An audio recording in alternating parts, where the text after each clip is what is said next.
Welcome back to JonBownePolitix.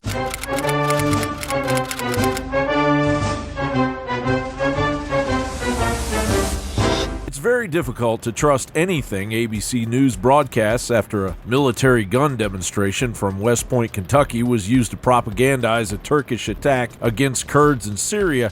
And when you ask a question like that, it's very deceptive, John. It's almost as deceptive as you showing all of the bombings taking place in Syria, and it turned out that the bombing that you showed on television took place in Kentucky. This video obtained by ABC News appears to show the fury bombing Kurd civilians in a Syrian border town. A border town bombarded by Turkey's military. Now, horrific reports of atrocities committed by Turkish-backed fighters on those very allies. But ABC News claims that Iran launched between 20 and 24 ballistic missiles at two military facilities in Iraq that house U.S. troops, according to a U.S. official. There were no American casualties, regardless of MSNBC's blatant propaganda, before all of the facts were known, as they ratcheted up the Iranian news agency's propaganda panic from Tehran. Iran's state media is claiming that 30 U.S. soldiers have been killed in this attack. Iran's show of force quickly became a spectacle of fear and incompetence. As the World War III propaganda railed on, there was an earthquake, and not just any earthquake. As the New York Times reported, a 4.5 magnitude earthquake struck southern Iran at a depth of about 6 miles, the United States Geological Survey reported, in the same region as the troubled Bashir nuclear power plant. The plant, which is monitored by the International Atomic Energy Agency, has long been seen as a safety concern by Western countries. It has been plagued by construction delays and technical problems and is on the active fault line. Experts have feared that it could lead to an accident on the scale of the Fukushima disaster in Japan or even Chernobyl. A few hours after Iran's missile extravaganza, word of the U.S. Air Force deploying 6 B-52 bombers to Diego Garcia, an island base in the Indian Ocean, began surfacing. Iran must have been ready to shoot anything that moved, and apparently that is what happened. We have intelligence from multiple sources, including our allies and our own intelligence. The evidence indicates that the plane was shot down by an Iranian surface-to-air missile. And so, after days of denial, the Iranians finally fessed up to the incident, confirming they unintentionally shot down the Ukrainian airliner. As the Wall Street Journal reported, Iranian officials have invited investigators from Boeing, the U.S., Ukraine, France, and Canada to probe the causes of Wednesday's crash, which killed all 176 people on board shortly after the jet took off from Tehran, including a number of Canadians. It appears the Iranians folded their hand after Canadian and U.S. intelligence revealed satellite footage of the missile launch that destroyed the passenger plane. Days ago, Ilhan Omar had tweeted, Iran could threaten Trump hotels worldwide, and he could provoke war over the loss of revenue from skittish guests. His business interests should not be driving military decisions. And just like clockwork, a suspicious Iranian national armed with a machete, knives, and an axe was arrested in Palm Beach, Florida, near Trump's vacation home in Mar-a-Lago, with no less than $22,000. After Mar-a-Lago had been targeted earlier in the week, according to Secret Service. Meanwhile, the Mockingbird media has labeled President Trump, not Iran or Ilhan Omar, reckless. What Trump did was reckless. Reckless actions.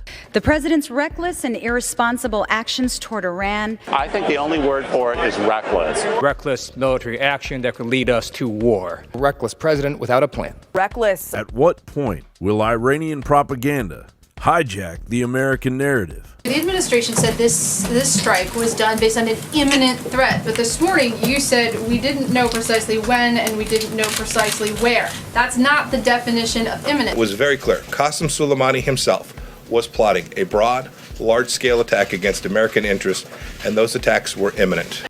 John Bowne reporting. The current fires in Australia and recently in California aren't simply a result of their UN Agenda 2030 directed Greta Thunberg promoted propaganda.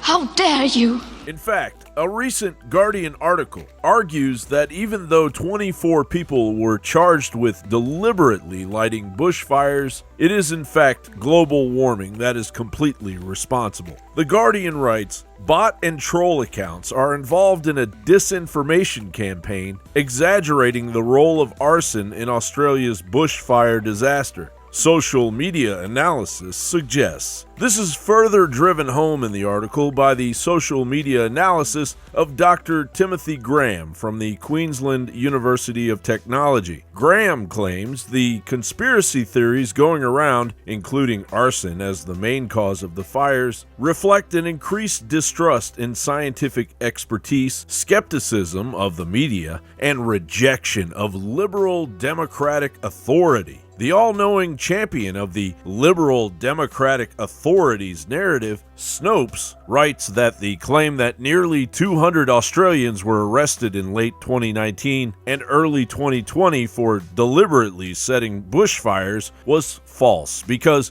even though the statement from the New South Wales police stated that since November 8, 2019, 183 people, including 40 juveniles, have been charged with 205 bushfire-related offenses, the claim of nearly 200 is false, according to Snopes, because only 24 of those were deliberate. If you apply this logic, then accidental and burn ban violations, which made up the rest of the number, are simply a part of the climate change narrative. Human error is now swept into a pile with the climate change narrative propaganda. Speaking of human error, the Cedar Fire was started by a lost hunter setting a signal fire. At the time, at least 11 other wildfires were already burning in the region, and what followed in the hours and days ahead would change our county forever. The firestorm ultimately claimed 15 lives, including a firefighter, and burned almost 2,400 homes. Of course, the left would have us all believe that Sergio Martinez did it for climate change. But no one wants to talk about the dirty secret that jihad has been and can be waged in the future through arson. They have used car bombs and they've flown planes into buildings to cause massive pain and destruction.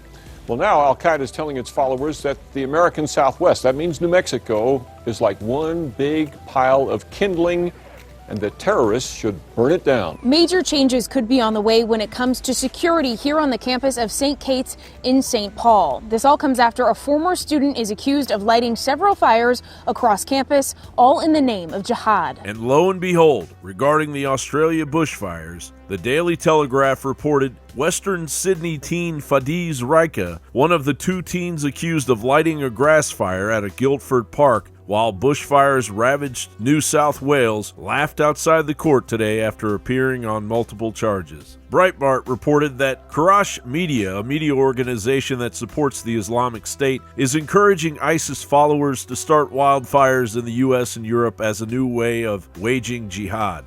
The media outlet had been distributing posters that said, "Ignite fires in the forests of America, France, Britain, and Germany, for they are painful to them." Glacier National Park removing those signs around the park stating all the glaciers would be melted by 2020. Public opinion shouldn't be swayed by panic, disinformation, and wasteful spending. As Breitbart reported, the Taxpayers Association released the results of their annual wasteful spending poll earlier this week, declaring that climate policy had been the biggest waste of money, largely due to the fact that despite the spending, emissions in Sweden had actually slightly increased. No doubt about it. I won't deny that drought and excessively dry areas lead to massive wildfires, and the loss of 1 billion Australian animals and 29 Australians is a nightmare. But succumbing to the will of the left's cherry-picking of the characterization of facts only suppresses the bigger picture, and that leads us into an inferno of lies. John Bowne reporting.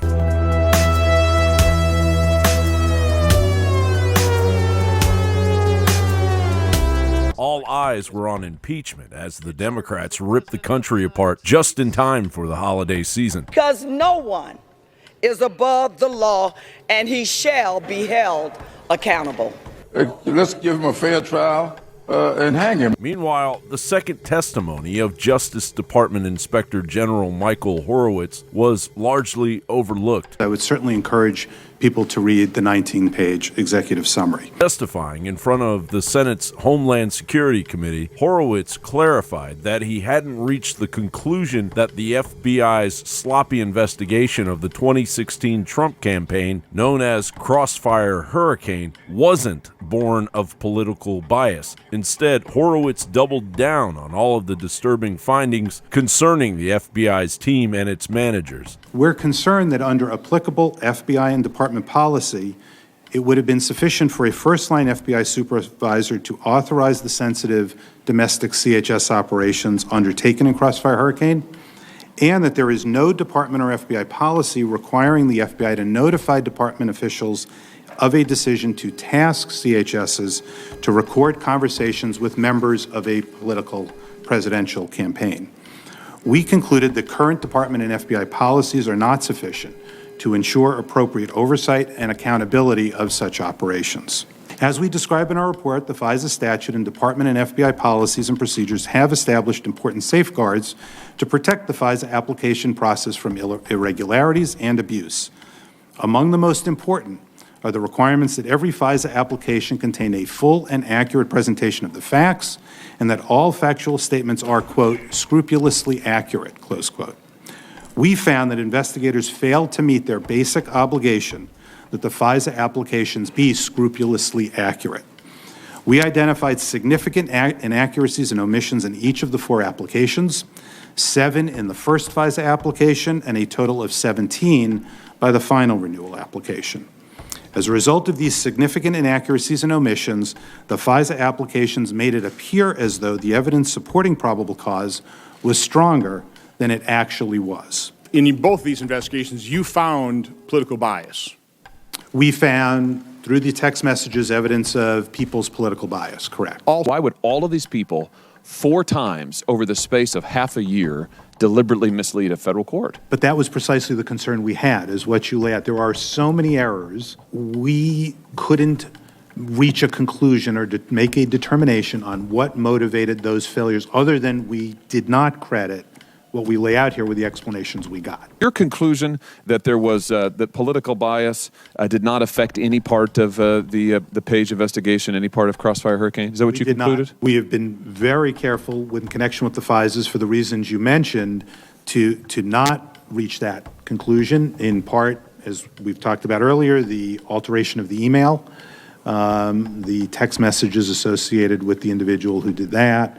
All of this flies in the face of what the media originally reported. Here it is, 430 pages from the Inspector General of the Justice Department. Has been working on this for almost 2 years now. And what it says is that the Inspector General found no political bias in the FBI. The Justice Department's internal watchdog released a highly anticipated report about surveillance into the Trump campaign in 2016. It found no evidence of political bias, but it did find some serious flaws. Meanwhile, Hillary Clinton lackey, former FBI Director James Comey, has used up every excuse he had at his disposal. 17 significant errors in the FISA process. He's right. There was real sloppiness. 17 things that either should have been in the applications or at least discussed and characterized differently. It was not acceptable. And so he's right. I was wrong. Well, it was kind of a non-apology apology. He essentially said, well, we were sloppy. No, you weren't sloppy. The FBI, the Inspector General found the FBI falsified evidence in the FISA process. Falsifying evidence. How do you accidentally falsify evidence? In fact, after meeting with Barack Obama in early January of 2017, he took that dossier and went to President Trump, or then President-elect Trump, and confronted it with him, and with it. And he used that meeting as part of the investigation of Crossfire Hurricane. He ran downstairs and ran over to the secure video conference to talk to his Crossfire Hurricane team about what he discovered. He was spying on Trump directly, and to say this was all happening 7 layers below him was a big lie. As the origins of a still mysterious spy ring and its funding could potentially be cracked open by the upcoming Barr-Durham investigation. Given the repeated errors, some would say abuses of the FISA process, Does Attorney General Barr have a point? No. He does not have a factual basis as the Attorney General of the United States to be speculating that agents acted in bad faith. The facts just aren't there. Full stop. That doesn't make it any less consequential, any less important, but that's an irresponsible statement. So he says that was an irresponsible statement. What do you say? He's lost his mind. How many of these close calls went in favor of President Trump? I mean, when they changed the email, was it to help Trump or hurt him? When they put the dossier material in, was it to help Trump or hurt him? When they put the DNC-funded Fusion GPS research material, was that to help Trump or to hurt him? Everything that happened was done to hurt Donald Trump. John Bowne reporting.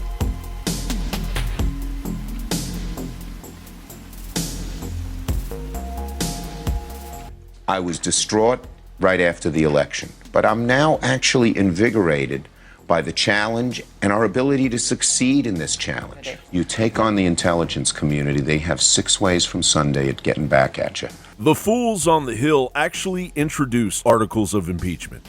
Ultimately, not to impeach a president they hate based on lies, but to impeach the votes of the silent majority of so-called deplorable Americans that voted him in. Today, in service to our duty to the Constitution and to our country, the House Committee on the Judiciary is introducing 2 articles of impeachment charging the President of the United States, Donald J. Trump, with committing high crimes and misdemeanors. The first article is for abuse of power. If you impeach a president, if you make a high crime and misdemeanor out of going to the courts, it is an abuse of power. It's your abuse of power. The idea that they're going to change the course of history, that staff is going to interview staff, and then they're going to come out with articles of impeachment? What power do members of Congress who run to represent their districts have that they take it away? The idea that Democrats would control who can ask questions inside a hearing, or how the structure would go.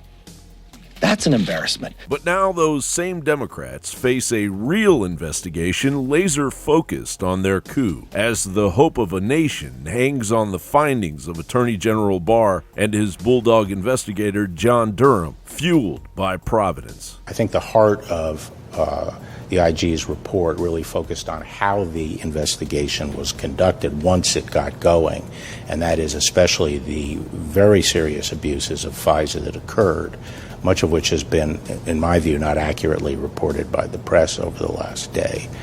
As far as I'm aware, this is the first time in history that this has been done to a presidential campaign, the use of these counterintelligence techniques against a presidential campaign. The long-awaited Inspector General report detailing Bill Priestap's opening of the investigation of the Trump campaign, known as Crossfire Hurricane, was largely deemed a dud. But there are plenty of takeaways that suggest that IG Horowitz's report was merely an appetizer and cast a very small net, mainly due to the restrictions of the IG office. Based on the evidence collected to date, and while our investigation is ongoing, last month we advised the Inspector General that we do not agree with some of the report's conclusion as to predication and how the FBI case was opened. Horowitz had no access to people at the CIA, Joseph Mifsud, any of those people, to reach the conclusion he did about the basis for the investigation without knowing about Mifsud and all those people, which Durham does. Durham felt he had to slap Horowitz right across the face publicly. That's quite embarrassing for Horowitz. That is a rebuke like I have never seen of an inspector general by a United States attorney. However, the IG report did illuminate on the fact that we still don't know who paid for and directed the spy ring that preceded and continued throughout the FBI's Crossfire Hurricane investigation. Exculpatory evidence was also withheld as the Democrats sought the initial FISA warrant, while emails were doctored to prove their fraudulent case to investigate the Trump campaign. The IG report also reveals that the key subsource for the Steele dossier was misquoted and he or she's words were exaggerated. All of these actions reveal bias and abuse of power on its face. Inspector General Horowitz doesn't have the power to investigate the origins and bad actors within the still hidden spy ring. But Attorney General Barr and John Durham can turn over every rock in their purview. I think when you step back here and say, what was this all based on? It's not sufficient. Remember, there was and never has been any evidence of collusion, and yet this campaign and the president's administration has been dominated by this investigation into what turns out to be completely baseless. Add to that the discovery that will explode from the upcoming Carter Page lawsuit as the Democrats' day of impeachment meets the full wrath of a nation that has had enough. Americans are sick of your impeachment scandal. John Bowne reporting.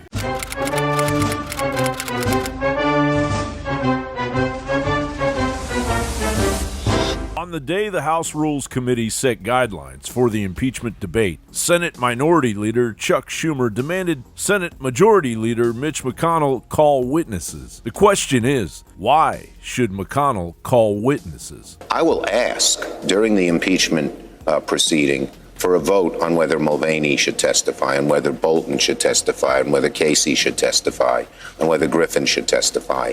And many of my Republican colleagues will be in a real dilemma because their constituents will want them to do that. Might he be coordinating these questions with people outside the Senate? Chairman Adam Schiff and House Democrats actively decided not to go to court and pursue potentially useful witnesses because they didn't want to wait for due process. Indeed, they threatened to impeach the president if they had to go to court at all. That intentional political decision is the reason why the House is poised to send the Senate the thinnest, least thorough presidential impeachment in our nation's history. Adding to the Democrats' fiction, Jamie Raskin, filling in for the suspiciously absent Jerry Nadler, offered this. Mr. Chairman, we present you not just with high crimes and misdemeanors, but a constitutional crime in progress up to this very minute. Why is abuse of power an impeachable offense? Well, abuse of power is the essential impeachment offense. That's why it's in there. What it's about is elevating the personal interests and ambitions of the president above the common good, above the rule of law, and above the Constitution. And so the founders didn't want a president who was going to behave like a king. We'd seen enough of that. We wanted a president who was going to implement the laws, go out and implement the Affordable Care Act and implement the environmental laws. So that's your job. That's what you're supposed to be doing. How did the committee Democrats get those phone records? I'm going to have to ask staff counsel to pass me a note on that. I will say. But the House counsel didn't answer that. Is that correct, Mr. Collins? No, he wouldn't answer the question. So telling us to go ask somebody who didn't answer the question. The Democrats' main evidence of abuse of power is now revolving around President Trump's refusal to get roped into responding to their fraudulent subpoenas. And I should also point out that President Trump was provided an opportunity to participate in the Judiciary Committee's review of the evidence presented against him, as President Clinton was during his impeachment inquiry. President Trump chose not to participate. President Trump, to date, has not provided any exculpatory evidence, but instead has blocked numerous witnesses from testifying about his actions. No exculpatory evidence? This after the recent IG report revealed that the partisan-fueled Crossfire Hurricane investigation didn't offer any exculpatory evidence to fraudulently attain the first FISA warrant. This entire process was tarnished further by the speed with which my Democratic colleagues on the Judiciary and Intelligence Committees have rushed to deliver their predetermined judgment. To impeach the president for something, anything, whether there are stones left unturned or whether there is any proof at all. There's no way this can or should be viewed as legitimate.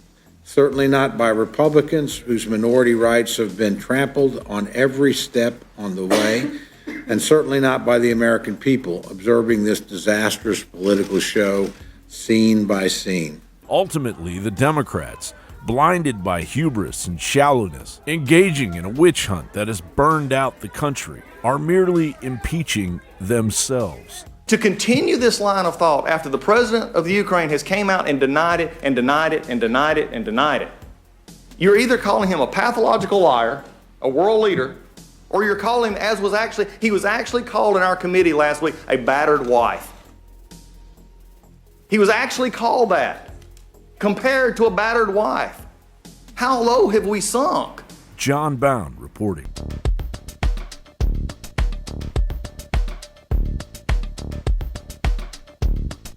Round number 2 of the Democrats' Nothing Burger impeachment hearings are underway. It began with the Republicans yet again being given the shaft when it comes to calling witnesses. Mr. Chairman, pursuant to Clause 2 of Rule 11, I move to require the attendance and testimony of Chairman Schiff before this committee and transmit this letter accordingly. Just a reminder, any no vote says you don't want Chairman Schiff coming, correct? The clerk will call the roll. Mr. Nadler. Aye. But when it comes to President Trump's objection to be pulled into Adam Schiff and Jerry Nadler's circus, the Democrats use that as a means to hold President Trump in obstruction of Congress. This committee has voted to impeach 2 presidents for obstructing justice. We have voted to impeach 1 president for obstructing a congressional investigation. To the extent that President Trump's conduct fits these categories, there is precedent for recommending impeachment here. The argument comparing Trump to Nixon is laughable, as President Trump wasn't part of a conspiracy to break into the DNC headquarters. Yet the mysterious death of Seth Rich, Hillary's breach of our national security, the technocracy in DNC's CrowdStrike debacle, and countless other Democratic abuses of power continue to go unanswered. There's a difference between requesting investigations and a quid pro quo. You need to stick the landing on the quid pro quo. You need to get the evidence to support it. It might be out there, I don't know, but it's not in this record. Nadler presented a panel of never-Trumper legal scholars led by Soros-linked legal counsel Norm Elson to use their imaginations to do as Schiff had done at the beginning of the impeachment inquiry, defraud the American people. Imagine that the president had said, will you do us a favor, will you investigate Joe Biden? And the president of Ukraine said, you know what? No, I won't, because we've already looked into this and it's totally baseless. The president would still have committed an impeachable act, even if he had been refused right there on the phone. If Washington were here today, if he were joined by Madison and Hamilton and other framers, what do you believe they would say if presented with the evidence before us about President Trump's conduct? I believe the framers would identify President Trump's conduct as exactly the kind of abuse of office, high crime and misdemeanor that they were worried about, and they would want the House of Representatives to take appropriate action and to impeach. And they would find obstruction of justice, obstruction of Congress, and abuse of power, or some of them? I believe that if the evidence supported those things in their minds, and if Congress determines that that is what the evidence means, then they would believe strongly that that's what Congress ought to do. To in some way insinuate on a live mic with a lot of people listening. If you're interested in doing a podcast of your own, you can always go to podcastcadet.com, put in Bound20, and you get 20% off your cart. You can even hire me as a consultant if you think this podcast was worth your while and you'd like to learn a thing or two. I'll see you next Wednesday and every Wednesday from here on out as we head into the chaos of 2020.